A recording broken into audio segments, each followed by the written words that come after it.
अभी हमारे एक बहुत ही मोहतरम साथी ने यहाँ पे कहा कि कम से कम गौरी मिसाइल का रुख ही इसराइल की तरफ कर दो। भाई उस आपको पता होना चाहिए कि गौरी मिसाइल का रुख इसराइल की तरफ करने की कोशिश की थी एक आदमी ने, उसका नाम था डॉक्टर अब्दुल कदीर खान।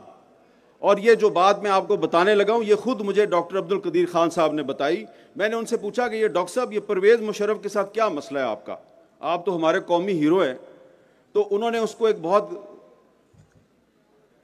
नाकाबिले बयान किस्म की गाली दी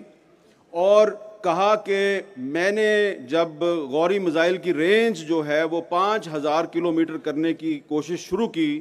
और प्रोजेक्ट के लिए जब मैंने उनसे फंड्स मांगे तो उन्होंने कहा अच्छा इसका मतलब है तुम इसराइल को टारगेट करना चाहते हो, तो हमारा तो दुश्मन इंडिया है, तो ये 1500 या ज़्यादा से ज़्यादा 2000 किलोमीटर से आगे तुम नहीं जा सकते। तो हुजूर बात तो करना बड़ा आसान है कि गौरी मिसाइल का रुख इसराइल की तरफ कर दो, लेकिन जिसने करने की कोशिश की उसको तो आपने इबरत की मिसाल बना दिया।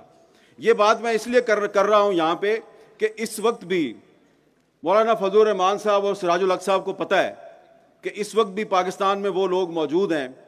कि जो ऊपर से तो मजम्मत कर रहे हैं इसराइली बमबारी की, लेकिन अंदर से उनका दिल जो है वो कहीं और है।